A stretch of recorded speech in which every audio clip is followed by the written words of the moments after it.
Over the years, I have played some characters you could call controlling, but the truth is, there's so much in life we can't control. To the public, Meryl Streep and Dustin Hoffman created movie magic in Kramer versus Kramer. Their performances were raw, emotional, and award-winning. But what audiences didn't see was the tension quietly building behind the camera. Over time, Streep hinted that some moments during filming crossed boundaries and left a lasting impact on her. At first, those stories seemed vague and fragmented. Now, as more details have surfaced, the picture has become clearer, and it sheds new light on why their working relationship was far more difficult than it ever appeared. The girl who became Meryl. Believe it or not, the world didn't always know her as Meryl Streep. She was born Mary Louise Streep, and even back then, something about her hinted at what was coming. From the very beginning, she felt pulled toward the stage. Years later, during a commencement speech at Barnard College, she shared a story that paints the picture perfectly. At just 6 years old, she gave her first real performance. She grabbed her mother's half-slip, tossed it over her head, and became the Virgin Mary right there in the living room. The audience was just her parents and siblings, but to her, it felt like something bigger. She described the moment as feeling quieted and almost holy, and the reaction from her family made it clear. This wasn't just a child playing dress-up. There was something special there. A big part of that early confidence came from her mother, who never let her doubt herself. She constantly reminded her that discipline and belief could take her anywhere. That message stuck, and it quietly built the foundation for everything that followed. As she grew up, acting wasn't her only outlet. She loved music too, especially singing. But when she started taking opera lessons as a teenager, it didn't quite click. At 13, her interests were a little more down to earth. Cheerleading, boys, and the music she loved, like Barbra Streisand, the Beatles, and Bob Dylan. Still, she stayed active in her school's drama club and even performed in The Music Man, a show she had once seen on Broadway. That experience deepened her love for performing, especially when it blended acting and music. Looking back, she remembered having a naturally high, light voice, something she took pride in at the time. Singing became more than just a hobby. It was her emotional outlet, a way to process all the feelings that came with being a teenager. But like most people, her high school years weren't exactly smooth. There was awkwardness, pressure, and that constant feeling of trying to figure out where she fit. So she did what she instinctively knew how to do. She performed. Not on a stage this time, but in real life. She studied the kind of girl she thought people would like and built herself into that character. She flipped through fashion magazines, changed her appearance, adjusted the way she laughed, and even learned to hold back her opinions. She became agreeable, polished, and quiet. Everything she believed was expected. It was acting, just without a script. That phase didn't last forever. When she arrived at Vassar College in the early 1970s, everything shifted. It was a time of cultural change, especially for women, and she found herself surrounded by people asking bigger questions about identity and purpose. For the first time, she stopped trying to fit into a role and started discovering who she actually was. She later described it as an emergence. The version of herself she had been holding back finally came forward. She realized she was funny, expressive, and didn't have to shrink herself to be accepted. That freedom changed everything, and she embraced it fully. After graduating in 1975, she took that newfound confidence to the Yale School of Drama. The program was intense, demanding, and largely male-dominated, but she thrived in it. She threw herself into a wide range of roles, from experimental productions to sharp modern pieces, quickly building a reputation for her versatility. Even then, critics were already noticing what set her apart. The New York Times pointed out her remarkable control over accents and character work. One standout performance had her on stage for an entire show in a wheelchair, dressed in an elaborate, almost haunting costume. It was bold, strange, and completely captivating, exactly the kind of risk that would later define her career. By the time she finished her studies, the praise had already reached another level. Film critic David Edelstein recalled that one of her instructors had already called her the greatest actress in America. It was a massive claim, but one she would go on to live up to. She didn't waste time after graduation. She stepped straight into the world of theater, landing a role in Trelawney of the Wells even before fully settling in New York. Soon after, she took on Tennessee Williams's 27 Wagons Full of Cotton, where her commitment to transformation really stood out.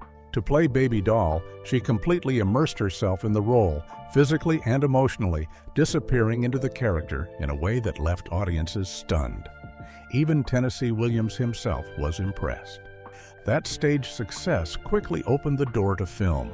She was cast in The Deer Hunter, alongside Robert De Niro and Christopher Walken. Her role wasn't the biggest, but it didn't need to be. She brought a quiet depth to her character that stood out in a film filled with heavy performances. Writers like Karina Longworth later pointed out how she managed to express something powerful through that role, a subtle portrayal of a woman with limited agency that still carried emotional weight. It was the kind of performance that didn't shout, but stayed with you. That role earned her first Academy Award nomination and marked the beginning of something much bigger. From that point on, Mary Louise Streep was no longer just a promising young actress. She was becoming Meryl Streep, the icon. Stardom born from personal tragedy. By the late 1970s, Meryl Streep had already made a serious name for herself on the stage. Theater audiences knew exactly what she could do, and the respect was there. But eventually, Hollywood came knocking. And not because she was chasing fame, but because her talent was simply too big to ignore. Her early encounter with the film industry, though, was far from glamorous. When she auditioned for the 1976 remake of King Kong, producer Dino De Laurentiis dismissed her in a way that felt both harsh and personal, criticizing her appearance and intelligence right in front of her. The role went to Jessica Lange, but instead of letting that moment define her, Meryl turned right back to the stage, where she knew she belonged. That same year, she joined a production of Shakespeare's Measure for Measure, and that decision quietly changed her life. It was there that she met John Cazale. On stage, their connection was undeniable. Off stage, it deepened just as quickly. What started as artistic chemistry soon became something much more real. Cazale wasn't just any actor. He was already widely respected, known for his unforgettable role as Fredo Corleone in The Godfather. By the time he and Meryl met, he had built a reputation as one of the most compelling actors of his generation. Together, they became a powerful presence in the theater world, moving in together almost immediately and building a life that seemed full of promise. Then, in 1977, everything shifted. Cazale was diagnosed with lung cancer. The news was devastating, but Meryl didn't step back. She stepped in. According to accounts like Her Again, Becoming Meryl Streep, she faced the situation head-on, caring for him with a level of strength and commitment that defined her during that period. Even as his condition worsened, she kept working, taking on a role in the 1978 miniseries Holocaust to help cover his medical expenses. What makes that moment so striking is that, despite everything happening in her personal life, she delivered a performance that earned her an Emmy Award and brought her wider recognition. Around that same time, the two appeared together in The Deer Hunter, alongside Robert De Niro and Christopher Walken. The film became a major success, winning Best Picture and earning Meryl her first Academy Award nomination. It was a defining career moment, but it came during one of the most painful chapters of her life. In his final months, she rarely left his side. Writer Michael Schulman described how she poured everything she had into caring for him. When he passed in 1978, she was there, and the loss hit with overwhelming force. It was the kind of moment that reshapes a person. In the aftermath, she later admitted to Time that she felt emotionally overwhelmed, almost numb. Acting became a way to process that grief, even if it meant throwing herself into work just to keep moving forward. It was a deeply personal and complicated period, but it also marked the beginning of what would become an extraordinary rise. As she navigated that loss, her career began to accelerate. The attention surrounding the deer hunter opened new doors, and suddenly she was no longer just a respected stage actress. She was becoming a major force in film. It was during this fragile time that Don Gummer entered her life. Their meeting came through her brother, at a moment when she was trying to leave behind the home she had shared with Cazale. She eventually stayed in Gummer's apartment while he was away, and the two began corresponding through letters. What started as a quiet friendship slowly grew into something deeper. Once their connection became clear, things moved quickly. Within 6 months, they were married. The timing raised eyebrows, even among those close to her, with some questioning whether it was too soon after such a profound loss. There was even tension within her family. But from her perspective, the decision felt right. For the first time since everything had fallen apart, she had found stability again. By 1979, her career reached a turning point with Kramer versus Kramer. Starring opposite Dustin Hoffman, she played Joanna Kramer, a woman navigating the emotional fallout of divorce. The role became iconic, but behind the scenes, the process was intense. Meryl pushed hard to bring depth to her character, even writing her own courtroom monologue to ensure Joanna was portrayed with complexity rather than simplicity. While some critics later argued that the story still leaned in favor of the husband's perspective, her performance stood out. It earned her her first Academy Award and firmly established her as one of Hollywood's most powerful actors. Instead of staying in that lane, she pivoted. She began choosing roles that challenged her, especially in period dramas that demanded complete transformation. In The French Lieutenant's Woman, she took on 2 roles at once, playing both a Victorian woman named Sarah and a modern actress named Anna. It was a demanding performance, not just emotionally, but physically. The period costumes, with their tight corsets and heavy fabrics, added another layer of difficulty, making the experience as exhausting as it was rewarding. Then came Sophie's Choice, a role that would define her career on another level. Playing a Polish immigrant haunted by her past during the Holocaust, she delivered a performance that balanced vulnerability and strength in a way few actors could. The character's outward appearance, elegant, composed, even glamorous, stood in stark contrast to the trauma she carried beat her, making the performance even more powerful. That role earned her a second Academy Award and confirmed what many already believed. Even as legends like Katharine Hepburn questioned her more technical, intellectual approach to acting, it didn't slow her down. By the late 1980s, Meryl Streep had firmly established herself as the face of prestige drama.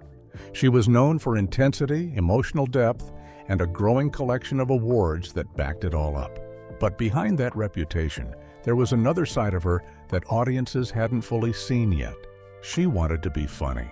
For years, she had been waiting for the right opportunity. In an interview with the New York Times in 1991, she admitted that comedy had always been on her radar, but the scripts she came across just didn't deliver.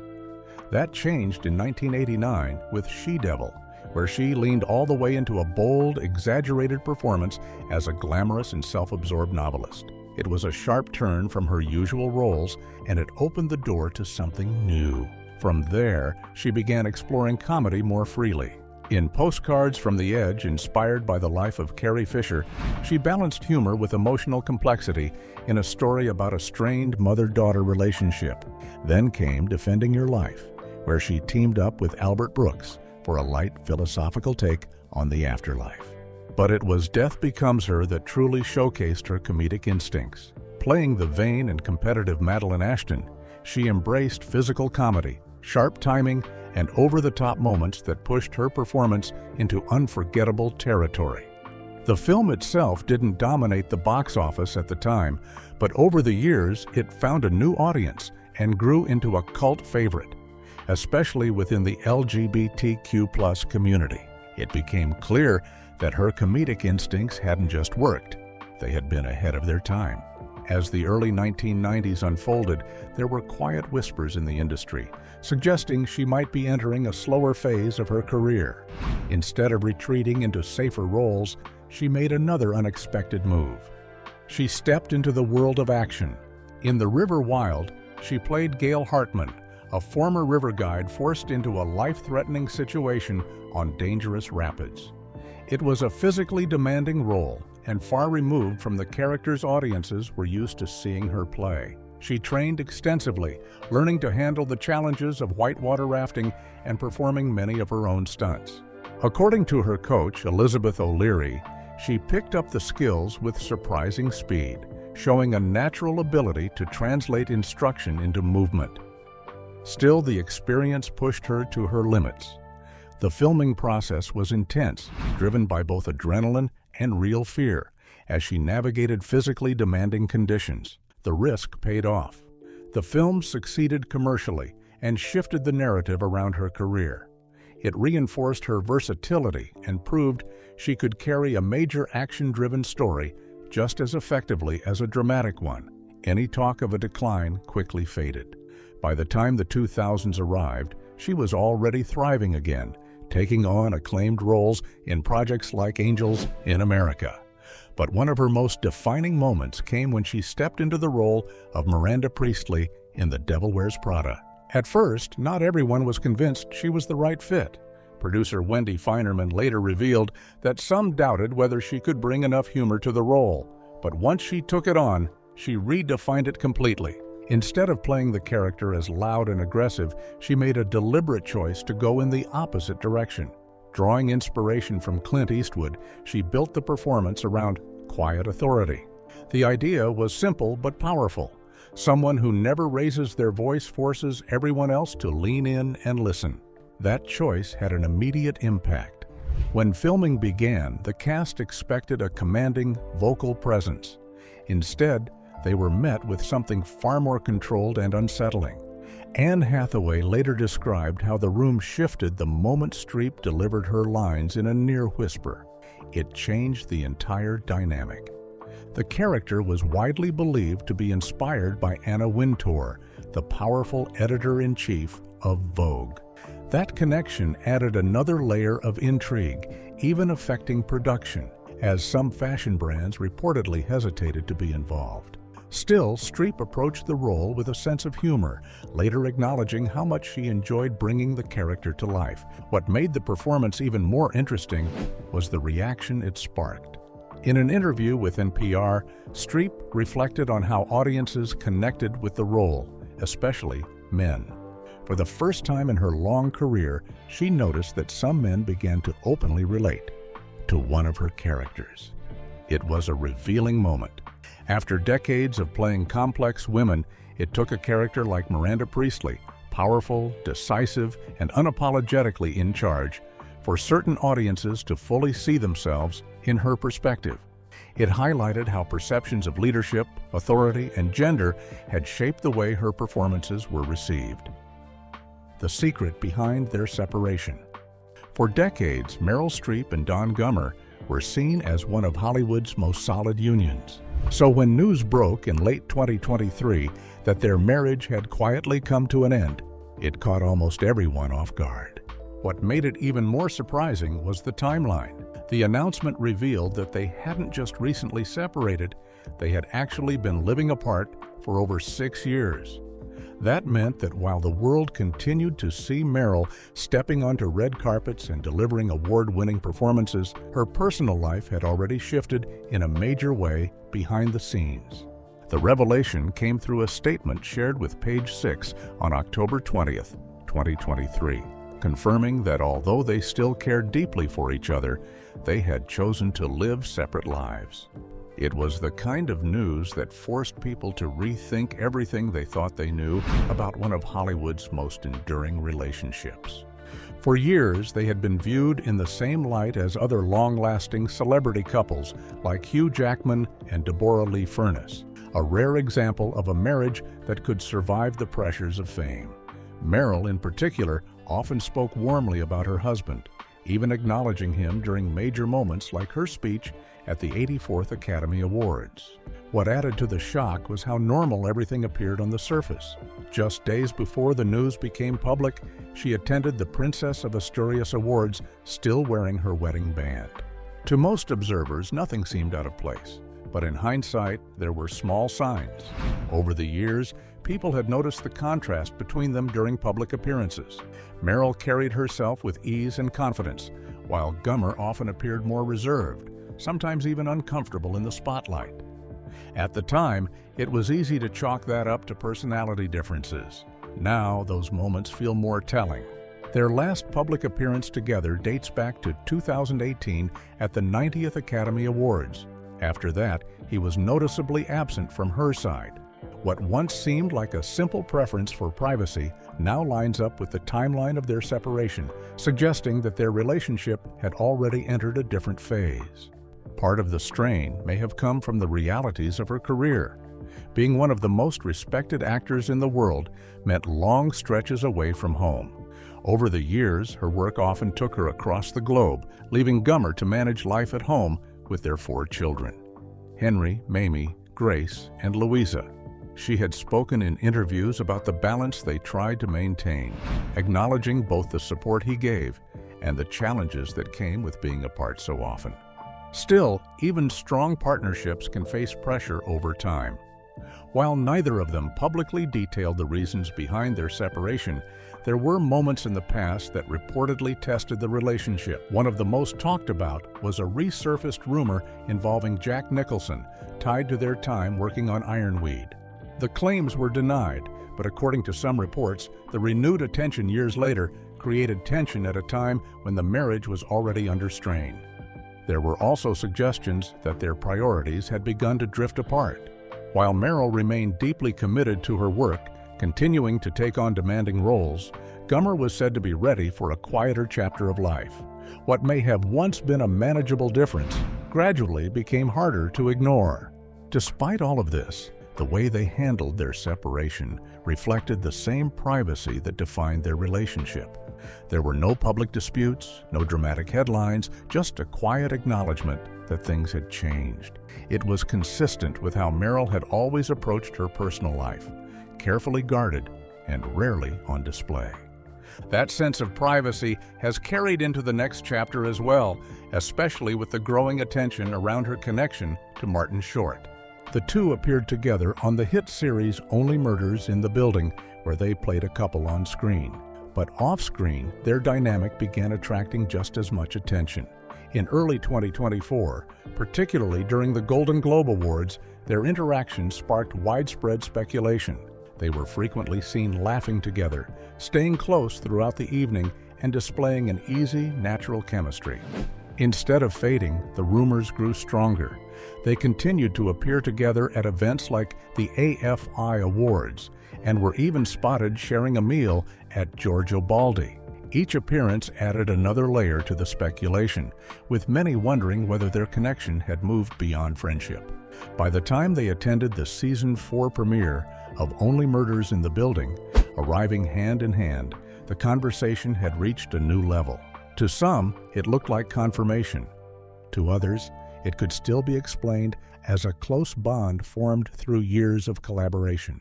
Through it all, both have remained measured in their responses. Martin Short has consistently described their relationship as a close friendship, emphasizing his admiration for her and the natural connection that can grow between actors who work closely together. Even so, the curiosity hasn't faded. Part of that may come down to timing. The speculation began not long after the public learned about her separation from Don Gummer, making the narrative feel even more layered. Adding a touch of humor to the situation, their co-star Steve Martin even joined in on the moment. In late 2024, he shared a playful image featuring himself with Meryl and Martin Short, humorously positioning himself as the outsider in what fans were already framing as a possible duo. Meryl Streep truly hated him. Now, we finally know why. When Meryl Streep and Dustin Hoffman came together in 1979, it felt like a meeting of two acting heavyweights at the peak of their powers. The film was Kramer versus Kramer, a raw and emotional story about divorce, fatherhood, and a painful custody battle that struck a nerve with audiences everywhere. On screen, the result was undeniable. The performances were powerful, layered, and deeply human. The film went on to dominate awards season, with both actors taking home Academy Awards for their roles. Critics were just as impressed. The New York Times praised Hoffman's performance as one of the finest of his career, while highlighting Streep's work as emotionally complex and unforgettable. But behind the scenes, the story was far less polished. While their chemistry on screen felt natural, the working environment was anything but easy. Over time, it became clear that the dynamic between them during filming was intense, and at times, deeply uncomfortable. Hoffman, known for his commitment to method acting, pushed boundaries in ways that drew criticism both then and in the years that followed.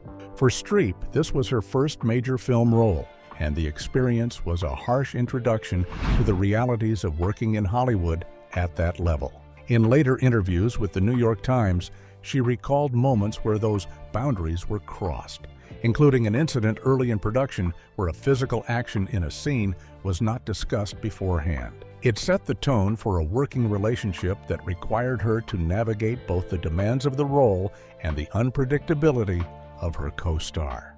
Hoffman, for his part, later acknowledged that much of his performance was fueled by his own personal life. At the time, he was going through a divorce from Ann Byrne, and he admitted in interviews with outlets like HuffPost that he channeled those emotions directly into his work. In practice, that sometimes meant directing that intensity toward Streep in ways that blurred the line between performance and reality. There were moments on set that caught her off guard. In one instance, an unscripted outburst during a scene left her genuinely shaken.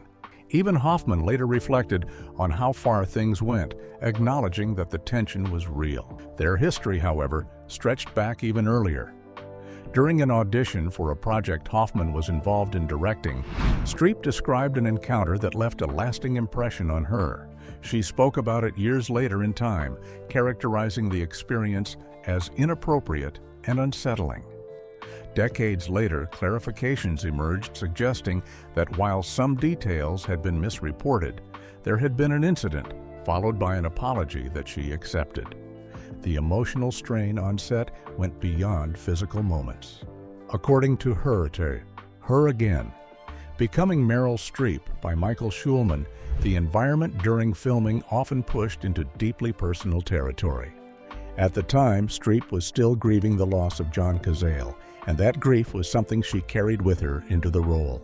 Accounts from the production suggest that this vulnerability was, at times, deliberately tapped into. During emotionally charged scenes, Hoffman would remain off-camera, attempting to provoke stronger reactions. Some describe moments where he referenced painful memories connected to Cazale, heightening the emotional stakes in ways that many would later question. From the perspective of the filmmakers, the goal was to capture something raw and authentic. But looking back, the methods used to achieve that have sparked ongoing debate about where the line should be drawn between artistic dedication and personal respect.